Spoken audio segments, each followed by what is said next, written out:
오늘은 올해 수요 예배의 마지막이자 2020년의 공식적인 마지막 예배가 되겠습니다. 연초에 발생한 이 코로나 상황이 연말까지 지속되리라 예상한 분들은 아마도 거의 없으실 것이라고 봅니다. 참으로 다사다난했던 힘든 한 해였지만 올해를 마무리하는 이런 귀한 시간을 갖게 하실 주님께 먼저 감사와 영광을 올리면서 오늘 이제 말씀을 좀 드리고자 합니다. 오늘 이 골로새서 강의 24번째 말씀으로서 골로새서 3장 18절에서 21절 말씀을 제가 여러분들과 함께 강의를 하도록 하겠습니다. 제목은 그리스도인 가정과 새 사람의 관계입니다. 제목이 뭐라고요? 그리스도인 가정과 새 사람의 관계입니다. 우리는 지난 시간에 옛사람과 그의 행위를 벗어버리고 새 사람을 입는 삶이 다른 말로 이 모든 것 위에 사랑을 입으라였다는 것을 우리가 지난 시간에 배운 바 있습니다. 바로 이처럼 구원받은 저와 여러분은 새 사람이신 그리스도로 옷 입은 성화의 삶을 살아야 된다는 것입니다. 새 사람이 뭐라고요? 예수 그리스도라는 것입니다. 바로 우리가 말만 그리스도가 아니라 정말로 예수님과 닮은 그런 삶을 살아가야 되는 것이 하나님께서 우리에게 부어주신 새 사람의 본성이라는 것입니다. 자, 그런데 우리는 그러한 삶이 구체적으로 어떻게 표현되어야 하는지 우리가 지난 시간에 골로새 3장 11절에서 17절 말씀을 통해서 우리가 살펴본 바가 있는데요. 오늘은 거기서 좀 더 나아가서 그러한 새 사람의 모습이 어디에서 실행되고 어디에서 적용되어야 하는지를 보고자 하는 것입니다. 여러분은 그리스도 안에서의 새 사람의 모습과 성품을 혹여 교회 안에서만 적용을 잘하면 될 거라고 생각하는 분은 없으실 것입니다. 어쩌면 교회 내에서는 여러분 모두 다 경건한 모습과 선한 성품을 보여주려 애쓰실지 모릅니다. 맞죠, 여러분? 그러나 주님께서는 너희가 새 사람의 옷 입은 그리스도인다운 새 성품이 누구에게 드러나야 된다는 겁니까? 너희 남편들에게, 너희 아내들에게, 너희 자녀들에게, 너희 부모들에게, 너희 종들에게, 너희 주인들에게 그렇게 보여주고 있느냐라고 지금 오늘 본문 말씀에서 여러분에게 묻고 계신 것입니다. 즉 주님께서는 그런 새 사람의 성품이 다른 먼 데 있는 것이 아니라 각 가정과 직장 등 저와 여러분이 살고 있는 가까운 사람들과 관계에서 실제로 적용되어야 진정한 새 사람이라고 이렇게 강조하고 계신 것임을 여러분들이 보시기 바랍니다. 바로 그것이 골로새서 3장 후반부의 핵심 말씀이 되겠습니다. 자, 그럼 본문을 한번 들어가 보도록 하겠습니다. 우리 18절에서 21절 말씀을 다시 한번 읽겠습니다. 아내들아 너희 남편에게 복종하라. 그것이 주 안에서 합당하니라. 남편들아 너희 아내를 사랑하고 모지게 대하지 말라. 자녀들아 모든 일에서 너희 부모에게 순종하라. 이것은 주를 매우 기쁘게 하느니라. 아버지들아 너희 자녀들을 노엽게 하지 말라.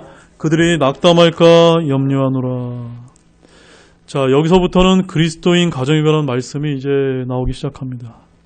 아내들, 남편들, 자녀들, 아버지들 순으로 각각 명령이 주어지고 있습니다. 그런데 여기서 결코 우리가 간과해서는 안 되는 것은 이 명령들이 누구에게 지금 하고 계시자는 그런 말씀입니다. 누구에게 하고 계시죠? 믿지 않는 자들입니까? 믿는 그리스도인 가정입니까? 바로 믿는 그리스도인 가정에게 하고 있다는 점을 우리가 간과해서는 안 됩니다. 당시에도 예수님을 믿고 구원받은 그리스도인 가정 안에 여러 가지 문제들이 있었음을 보여주고 있는 것입니다. 그렇다면 그 문제가 무엇이었을까요? 그것은 놀랍게도 대표적으로 아내들이 남편에게 잘 복종하지 않았다는 점입니다. 그 다음으로는 남편이 아내를 사랑하지 않고 모지게 대했다는 점입니다. 또한 자녀가 부모에게 순종하지 않았다는 점입니다. 마지막으로 아버지가 자녀를 노엽게 했다는 점입니다. 이렇게까지만 이야기만 해도 저와 여러분들의 머릿속에 스쳐 지나가는 많은 모습들이 연상될지 모릅니다. 여러분의 가정은 어떠하십니까? 사탄은 하나님께서 인간들을 위해 최초로 제정해 놓으신 이 가정이라고 하는 신성한 기관을 무너뜨리기 위해서 대단히 성공적이었습니다. 이혼, 부부싸움, 부모학대, 자녀학대, 외도 등등 정말로 사탄이 하나님께서 세워주신 이 가정을 무너뜨리기 위해서 얼마나 성공적이었는지 모른다는 것입니다. 먼저 아내들을 위한 말씀이 남편들보다 먼저 주어지고 있는 것이 굉장히 아주 흥미로운데요. 순서로만 보면은 가정의 질서상 머리는 남편이므로 아내들에게 먼저 복종할 것이 강조되었다라고 그렇게 볼 수가 있습니다. 남편과 아내에 대비해서 그리스도와 교회에 주신 이 에베소서의 말씀을 우리가 보게 되면은 교회의 머리 대신 그리스도에게 그분의 신부인 성도들이 먼저 복종해야 함의 중요성을 보여주는 것입니다. 그것이 바로 주 안에서 합당하느니라라는 그러한 가르침이 되겠습니다. 우리 에베소서 말씀을 한번 가보겠습니다. 에베소서 5장 22절에서 25절 말씀입니다. 아내들아 너희 남편에게 복종하기를 주께 하듯 하라. 이는 남편이 아내의 머리됨이 그리스도께서 교회의 머리 되신 것 같기 때문이라. 그분은 그 몸의 구원자시니라. 그러므로 교회가 그리스도께 복종하듯 아내들도 모든 일에서 자기 남편에게 복종할지니라. 남편들아 너희 아내가 사랑하기를 그리스도께서 교회를 사랑하사 교회를 위하여 자신을 주신 것 같이 하라. 그러나 이런 말씀에서 우리가 보는 것처럼 남편과 아내, 그리스도와 교회라고 하는 이런 큰 그림을 보지 못하고 그저 자매님들에게만 아내분들이요. 여러분의 남편에게 복종하기를 주께 하듯 하십시오라고만 우리가 일부만 떼어서 강조하거나 가르치면 될까요? 안 될까요? 안 된다는 것입니다. 제가 예전에 결혼한 지 한 2년 차밖에 안 된 한 젊은 우리 신혼부부를 제가 안 적이 있었습니다. 그 부부는 아주 오래전에 한 20년 전에 우리 교회 출신이었거든요. 근데 그들은 성격과 성장 배경의 차이로 인해서 이혼 위기까지 갈 뻔한 적이 있었습니다. 그래서 그 부부에게 제가 레이 레드먼 선교사님 댁으로 이제 모시고 가서 이제 상담을 해드리면서 다음과 같은 말씀을 권면해서 다행스럽게 아직까지는 헤어지지 않고 잘 살고 있는 것 같습니다. 그때 권면했던 말씀은 어떤 어려움이 있더라도 아내분은 남편에게 복종하셔야만 합니다. 그것도 죽게 하듯 하셔야 됩니다. 라고 제가 이렇게 이제 상담을 해드렸더니 남편 되는 형제님이 너무 좋아하시면서 자기 말이 맞는데 굉장히 흐뭇해했고 자매님은 어땠을까요? 굉장히 언짢아했던 것 같습니다. 대개 교회에서는 이처럼 아내의 복종만 강조하기 때문에 마음이 어려운 경우를 많이 이제 보게 됩니다. 그런데 바로 이어서 제가 또한 형제님에게 이렇게 얘기했습니다. 형제님, 아내는 복종을 해야 되지만 남편은 예수님처럼 목숨을 바쳐 희생적으로 사랑하셔야만 됩니다.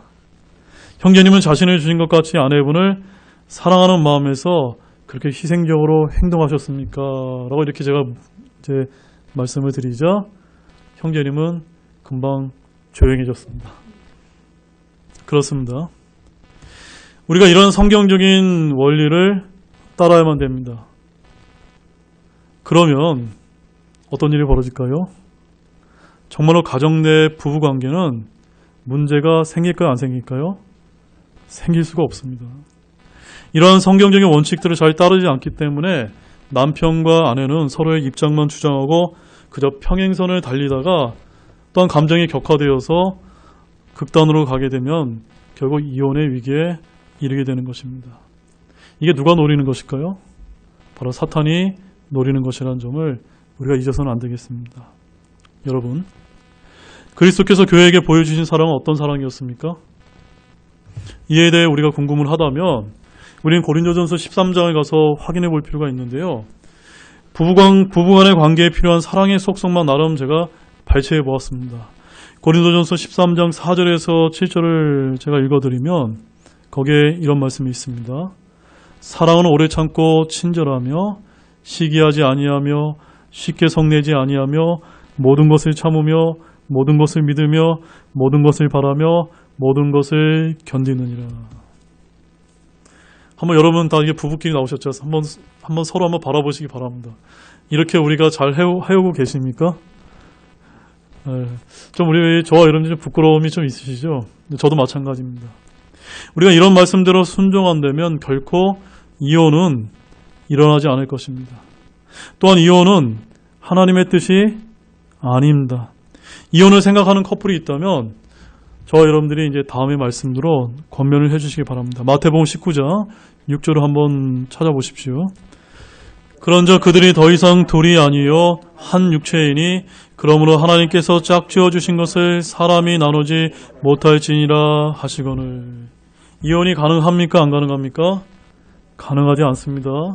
우리 그리스도인들은 더더욱더 이 말씀대로 살아야만 됩니다. 근데 오늘날 이 현대 그리스도인들은 어떻습니까? 교회 내에서 이런 말씀들을 가르치지 않다 보니까 너무나 많은 그 이혼 그런 가정들이 교회 내에 신앙생활을 하고 있다는 그런 안타까운 일들이 많이 있음을 우리가 잘 알고 있습니다. 또한 우리는 에베소 5장 31절에서 33절에서도 이것이 큰 신비라는 아주 놀라운 말씀을 우리가 보게 되는데요. 에베소서 5장 31절에서 33절을 한번 보십시오. 이런 까닭에 남자가 자기 아버지와 어머니를 떠나 자기 아내와 결합하여 그들 둘이 한 육체가 될지니라. 이것은 큰 신비니라. 그러나 내가 그리스도와 교회에 대하여 말하노라. 그럼에도 불구하고 너희 각 사람이 자기를 사랑하듯 개별적으로 자기 아내를 사랑하고 아내도 주의하여 자기 남편을 존경할지니라. 이것은 뭐라고 말씀하고 있습니까? 큰 신비다. 제가 저희 교회에 나오는 우리 청년부 모임 때 우리 미혼 청년들에게 이런 이야기를 제가 한 적이 있습니다. 우리 청년들이 할 수만 있다면 좋은 배우자를 만나서 결혼해야 된다라고 제가 권면을 한 적이 있습니다. 그 이유가 무엇이냐면 여러분들이 가능하다면은 혼자 사는 것도 괜찮지만 음행을 피하기 위해서 우리가 결혼을 해야 되고, 또한 우리가 그리스도인이라면 주님께서 우리에게 큰 신비를 가르쳐 주셨는데 그 큰 신비가 바로 그리스도와 교회의 관계다. 이 그리스도와 그리스도의 신분이 이 교회의 관계인 이 큰 신비를 잘 이해하려면 여러분들이 결혼을 해야 된다라고 제가 이렇게 권면을 했던 것입니다. 아멘이시죠? 우리 청년들에게 그렇게 권면해 주시기 바랍니다. 자, 여기까지가 이제 18절과 21절까지는 그리스도인 가정에 관한 아주 전체적인 말씀의 윤곽을 저희들이 이제 보았다면 지금부터는 조금 더 세부적으로 한 말씀씩 한번 보도록 하겠습니다. 우리 18절 말씀을 다시 한번 보겠습니다. 아내들아 너희 남편에게 복종하라. 그것이 주 안에서 합당하니라. 여기 우리 본문 18절의 영어 성경을 보게 되면 너희 남편이 your own husbands라고 되어 있습니다. own이라고 하는 단어가 포함되어 있습니다. 근데 여기 18절 말씀은 특별히 에베소서 5장 24절 말씀과 짝을 이루는 말씀임을 우리가 좀 더 자세히 살펴볼 필요가 있습니다. 에베소서 5장 24절에는 이렇게 기록하고 있습니다. 그러므로 교회가 그리스도께 복종하듯 아내들도 모든 일에서 자기 남편에게 복종할지니라. 누구에게 복종해야 된다고요? 자기 남편. 여기 자기 남편은 영어로 their own husbands라고 이렇게 이제 표현을 하고 있습니다. 이처럼 이 부분에서 우리는 성경 말씀의 변개와 관련하여 아주 흥미로운 해석이 있기 때문에 제가 여러분에게 소개를 해드리겠습니다. 사도 바울은 이러한 신약 서신들을 그리스도인 가정들에게 보내면서 자기 남편, 바로 her own husband과 자기 아내, his own wife라고 하는 아주 독특한 표현을 이제 쓰고 계신 것을 우리가 이제 주목할 필요가 있습니다. 즉, 그냥 누구누구의 남편과 아내가 아니라 누구누구 소유, 또한 누구누구, 또한 자기의 남편과 아내라고 하는 영어식 표현을 우리가 주목해서 볼 필요가 있다는 점입니다. 우리 고린도전서 7장 2절 말씀 한번 가보겠습니다. 그럼에도 불구하고 음행을 피하기 위하여 남자마다 자기 아내를 두고 여자마다 자기 남편을 둘지니라. 여기 사도 바울이 자기 아내와 자기 남편을 어떻게 영어로 표현하고 있습니까? 자기 아내는 his own wife라고 되어 있고 자기 남편은 her own husband. 그러니까는 own이라고 하는 누구누구 소유의 남편과 아내라고 하는 아주 독특한 이런 표현이 지금 들어가 있다는 겁니다. 소위 성경학자들은 이런 본문을 과거의 역사적인 일로 제안을 해서 이 본문을 1세기 이전으로 돌리려고 노력하곤 합니다. 가족의 행동에 관한 성경 말씀을 바울 시대와 기원전 시대의 유대인과 이방인의 관습 차원으로 이해하려는 자들이 너무나 많이 나타납니다. 이것은 아주 전형적인 모습인데요. 이것은 성경을 온전히 믿지 못하는 자들의 표준화된 방법 중 하나로 그저 성경을 과거의 역사나 문화와 전통과 풍습의 산물로 만들어서 현재 우리에게 주시고자 하는 말씀의 권위를 없애려는 것으로 우리가 볼 수 있다는 점입니다. 가족의 행동은 인류에게 정치나 종교의 문제와 버금가는 아주 중요한 문제인데 이는 이브가 가족을 망쳐버렸고 아담이 그녀의 지배권에 따라 행하였기 때문입니다.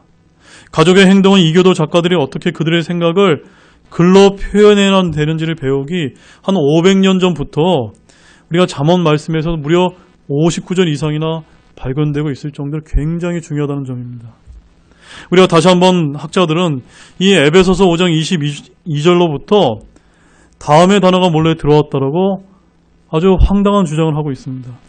이는 이집트 알렉산드리아 출신의 오리겐과 유세비우스의 수정된 그리스어 필사본에서 빠뜨린 온이라고 하는 이 영어 단어가 그 용의자입니다. 그러나 안디옥에서부터 온전히 보존된 공인된 그리스어 필사본의 대부분은 우리가 보는 영어 킹제임스 성경과 똑같다는 것을 보시기를 바랍니다. 여기서 본문의 온이라고 하는 이 영어 단어는 아주 뛰어난 표현입니다. 남편은 단순히 너희 남편, 바로 your husband이 아니라 고린도전서 7장 2절과 마찬가지로 너희 자신의 남편, 즉 your own husbands가 정확한 영어식 표현이라는 것을 우리가 주목할 필요가 있다는 점입니다. 우리 요한복음 4장 17절에서는 예수님이 이렇게 이야기합니다. 여자가 응답하여 이르되 나는 남편이 없나이다 하며 예수님께서 그녀에게 이르시되 내가 나는 남편이 없나이다 하고 잘 말하였도다 라고 이렇게 말씀하신 적이 있습니다. 그 다음에 우리 로마서 7장 한번 가보시겠습니다. 로마서 7장 1절에서 3절 말씀 한번 보십시오. 형제들아 내가 법을 아는 자들에게 말하노니 너희는 법이 사람이 살아있는 동안에만 그를 지배하는 줄 알지 못하느냐. 남편 있는 여인이 자기 남편이 살아있을 때에는 법에 의해 그에게 매여 있으나 만일 남편이 죽으면 그녀가 자기 남편의 법에서 벗어나니라. 그런즉 만일 그녀가 자기 남편이 살아있을 때 다른 남자와 결혼하면 간부라 불릴 터이나 그녀의 남편이 죽으면 그녀가 그 법에서 해방되나니 그러므로 그녀가 다른 남자와 결혼할지라도 간부가 되지 아니하니라. 자, 이런 말씀들을 여러분들이 잘 생각하시면서 우리가 성경을 상고하는 법을 배운 성숙한 그리스도인이라면 우리가 조심스럽게 아마도 노아의 날들에 관한 그런 말씀을 볼 때 우리가 여기서 말씀하고 있는 그 아내들이란 다른 남자의 아내들일 수 있다는 점을 기억할 필요가 있습니다. 무슨 말씀이냐면 바로 온이라고 하는 이런 단어는 이집트 알렉산드리아에 수정된 그리스어 위조본에서 몰래 빠져나간 것으로 보이기 때문이라는 점입니다. 우리 누가복음 17장 27절 말씀을 한번 보십시오. 노아가 방주에 들어가던 날까지 그들이 먹고 마시고 장가가고 시집가더니 홍수가 나서 그들을 다 멸하였느니라. 여기 보면은 they married wives라고 되어 있습니다. own이라고 하는 their own이라고 하는 그런 단어가 생략이 되어 있다는 점입니다. 바로 오늘 본문 18절에서는 아내들아 너희 남편에게 복종하라고 your own husbands가 어떠한 의미를 갖고 있는지 여러분이 잘 이해가 되셨습니까? 바로 장차 노아의 날들처럼 마지막 때가 가까울수록 현대인의 가정에서 남편과 아내의 육적인 타락과 음행이 일어날 것임을 경고하는 그런 말씀이 된다는 점입니다. 지금 이 마지막 배교의 때를 살아가고 있는 자매님들이요, 여러분의 자기의 남편들에게 복종하시기 바랍니다. 그것이 주 안에서 합당하기 때문입니다. 본문 19절 말씀 보겠습니다. 남편들아 너희 아내를 사랑하고 모지게 대하지 말라. 자, 이 말씀을 보면서 초대교회 당시에도 소위 결혼한 형제들 중에 자신을 위한 합당한 조력자요, 이제 뼈들 내 뼈 중에 뼈여 내 살 중에 살이라고 하는 창세기 2장 18절과 23절의 말씀처럼 우리가 여기고, 예수님께서 교회를 사랑하신 것 같이 또한 내 몸과 같이 자신의 아내를 사랑하지 않는 일이 있었다는 것을 우리가 알 수가 있습니다. 자, 에베소 5장 25절과 28절에는 이렇게 기록이 되어 있습니다. 남편들아 너희 아내 사랑하기를 그리스도께서 교회를 사랑하사 교회를 위하여 자신을 주신 것 같이 하라. 이와 같이 남자들도 마땅히 자기 아내를 자기 몸같이 사랑할지니 자기 아내를 사랑하는 자는 자기를 사랑하느니라 라고 되어 있습니다. 여기서 성경이 뭐라고 이야기하고 있습니까? 그리스도인 남편들은 자신의 아내를 그리스도께서 교회를 위해 자신을 주신 것처럼 자기 몸처럼 자기를 사랑하는 것처럼 희생적으로 사랑하고 모질게 대하지 말라는 그런 뜻입니다. 여성의 지위가 높아진 오늘날 현대사회에서도 남편들의 아내에 대한 가정인 폭력들은 여전하다는 것을 우리가 많이 이제 접할 수가 있는데요. 이 말씀처럼 남편 되는 형제님들께서는 아내 되신 자매님들을 사랑하고 모질게 대하는 분이 없기를 바랍니다. 저는 가끔 전에 다녔던 지역교회들에서 어떤 자매님들께서 이제 저희 아내를 통해서 남편들에 대한 험담과 좋지 않은 이야기를 했던 적을 제가 많이 이제 들은 바가 있습니다. 근데 어떤 경우에는요, 교회에서 믿음이 꽤 좋다고 하는 그런 형제님들도 계셔서 굉장히 놀랄 때가 많이 있었습니다. 남편 되는 우리 형제님들, 아내를 사랑하고 모질게 대하지 마시기를 바랍니다. 우리는 비슷한 말씀 우리가 베드로전서 6장 7절에서도 확인할 수가 있는데요. 우리 믿는 형제님들이 자신의 아내를 사랑하고 모질게 대해서는 안 되는 아주 중요한 이유가 여기에 있기 때문입니다. 우리 베드로전서 3장 7절 말씀 한번 보십시오. 우리 형제님들이 한번 주목해서 한번 보시기 바랍니다. 같이 읽겠습니다. 남편들아 이와 같이 너희도 지식에 따라 그들과 동거하고 아내를 더 약한 그릇이요 또 생명의 은혜를 함께 상속받을 자로 여기고 존중하라. 그리하여 너희 기도가 방해를 받지 아니하리라. 우리 남편분들은 아내분들이 남편들에게 순종하지 아니하고 복종하지 않는다고 불평하곤 합니다. 그런데 우리가 그 아내분들을 그렇게 하게 만들기 위해서는 우리가 어떻게 남편들이 하셔야 될까요? 아내들에 대해서 더 약한 그릇이요 생명의 은혜를 함께 상속받을 줄 알 자로 여기고 존중하고 사랑하셔야만 됩니다. 이것이 같이 가는 거지 어느 일방적으로 한 방향으로 가는 것이 아니라는 것을 여러분들이 믿으시기 바랍니다. 따라서 우리가 아내를 모지게 대해서는 안 되는 이유는 아내가 여자이기에 더욱이 더 약한 그릇이기 때문이라는 점입니다. 모지게 대해서 부부싸움이나 아내의 험담 때문에 형제님 여러분의 기도가 또한 방해를 받을 수 있기 때문입니다. 그렇다면 여기 아주 멋진 표현이 나옵니다. 형제님들은 옆에 계신 아내분들을 바라보시면서 이렇게 말씀하십시오. 당신은 더 약한 그릇이요 또 생명의 은혜를 함께 상속받을 자로 여기고 존중하겠습니다. 멋진 표현이 아닙니까? 네, 한번 집에 가서 한번 실행해 보시기 바랍니다. 본문 20절 말씀 한번 보시겠습니다. 자녀들아 모든 일에서 너희 부모에게 순종하라. 이것은 주를 매우 기쁘게 하느니라. 자, 이 말씀에서 자녀들은 모든 일에서 부모님에게 순종해야 될 것을 말씀하고 있습니다. 여기서 모든 일은 물론 분명히 하나님의 말씀에 반대되지 않는 한 모든 명령들을 가리키는 것입니다. 자, 그런데 여러분 한번 잘 생각해 보세요. 모든 일에 부모님께 순종할 수 있습니까? 없습니까? 없습니다. 어떤 경우에 그렇죠? 부모님의 뜻이 하나님의 말씀과 하나님의 뜻과 배치된다면 우리는 순종하지 못할 수 있는 것입니다. 자, 우리 열왕기상 15장 12절에서 14절 말씀 한번 보십시오. 열왕기상 15장 11절에서 14절 말씀입니다. 아사가 자기 조상 다윗이 행한 것 같이 주의 눈에 올바른 것을 행하여 남색하는 자들을 그 땅에서 쫓아내고 자기 조상들의 만든 모든 우상을 제거하며 또 자기 어머니 마아가가 작은 숲에 한 우상을 만들었으므로 그녀를 제거하여 왕비가 되지 못하게 하고 그녀의 우상을 멸하여 기드론 시내가에서 불태웠으나 산당들은 제거하지 아니하였더라. 그럼에도 불구하고 아사의 마음이 평생토록 죽게 돼 완전하였으며.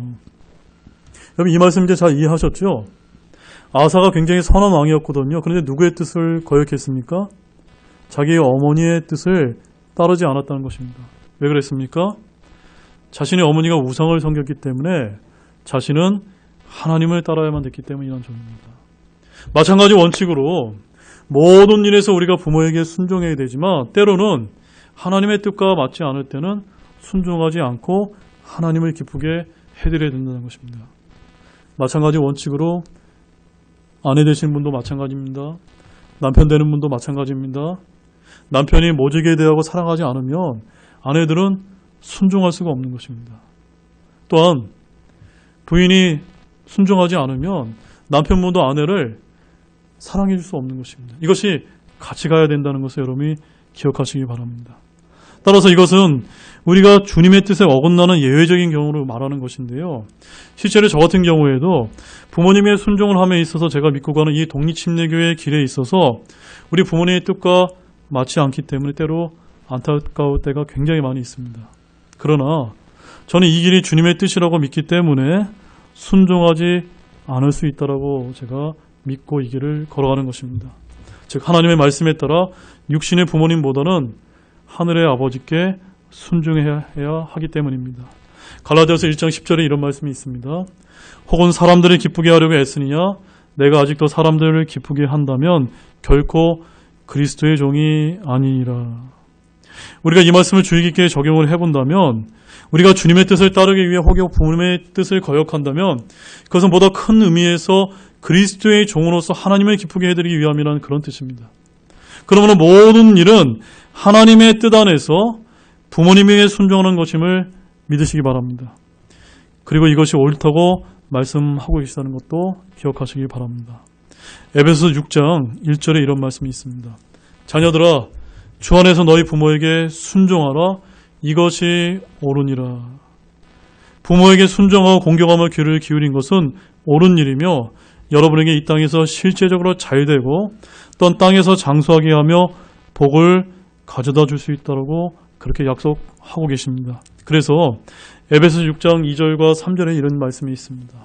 내 아버지와 어머니를 공경하라. 그것은 약속 있는 첫째 명령이니 이것은 내가 잘되고 땅에서 장수하게 하려 함이라. 여러분 오래 살고 싶으십니까? 그렇다면 부모님에게 공경하시기 바랍니다. 본문 21절 말씀 보겠습니다. 아버지들아 너희 자녀들을 노엽게 하지 말라. 그들이 낙담할까 염려하느라. 자, 이 말씀에서 이제 마지막 말씀인데요. 아버지로서 자녀들이 분노에 치닫게 해서는 안 된다는 그런 뜻입니다. 왜냐하면 자녀들이 낙담하고 염려하기 때문입니다. 이와 비슷한 말씀이 에베소 6장 4절에 이제 더욱 분명하게 제시가 되고 있는데요. 우리 에베소 6장 4절 말씀 한번 가보십시오. 또 너희 아버지들아 너희 자녀들을 노엽게 하지 말고 오직 주의 교육과 훈계로 양육하라. 자, 이 말씀을 보게 되면은 자녀들을 노엽게 하지 않는 아주 지혜로운 방법이 있습니다. 어떻게 하면 되죠? 하나님의 말씀으로 교육하고 훈계하시면 됩니다. 그러면 자녀들을 노엽게 하는 일은 왜 발생할까요? 그렇게 하지 않기 때문이라는 점입니다. 바로 아버지 되시는 분들이 하나님의 말씀과 상관없이 나의 경험과 생각만을 자녀들에게 강요하면서 가르치려고 하고 양육하려고 하기 때문에 바로 자녀들에게 먹히지 않는다는 것입니다. 그럴 때 자녀들을 노엽게 만든다는 것입니다. 대부분 그리스도인의 가정에서 아버지는 하나님의 말씀에 따라 자녀들을 바로잡기 위해서는 회초리와 꾸짖음을 주며 훈련시키고 양육을 하셔야만 됩니다. 우리 세 말씀만 보겠습니다. 세 말씀만. 우리 잠언 22장 6절 말씀을 보겠습니다. 아이가 마땅히 가야 할 길로 아이를 훈련시키라. 그리하면 그가 늙어서도 그 길을 떠나지 아니하리라.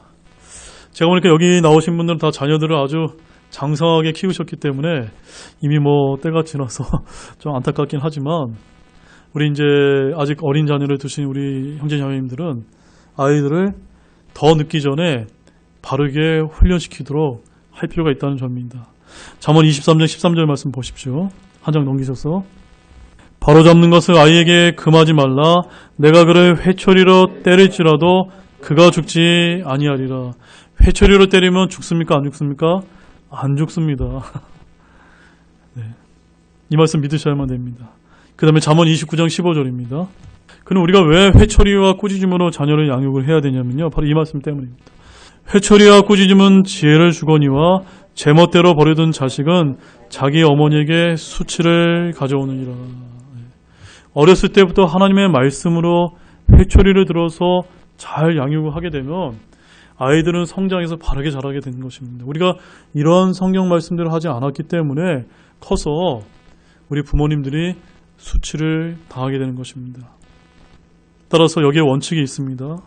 앞서 에베소 6장 4절 말씀처럼 주의 교육과 훈계로 양육한다는 기초 위에서 해야 되지, 내가 이럴 땐 이렇게 해야 된다고 하나님의 말씀과 다르게 무작정 강요를 하게 되면 자녀들의 반발을 가져올 수 있다는 것을 잊지 마시기 바랍니다. 우리 하나님께서도 자신의 자녀들을 징계하곤 하셨지만 먼저 우리를 위해 희생이라고 하는 사랑의 본을 보여주셨기 때문이라는 점입니다. 이제 결론을 맺겠습니다. 오늘 우리는 위에 있는 것들을 추구하는 그리스도인의 새 사람인 이 그리스도인 가정에서 우리가 어떻게 적용을 해야 되고 살아가야 되는지 그 관계를 우리가 이제 살펴보았습니다.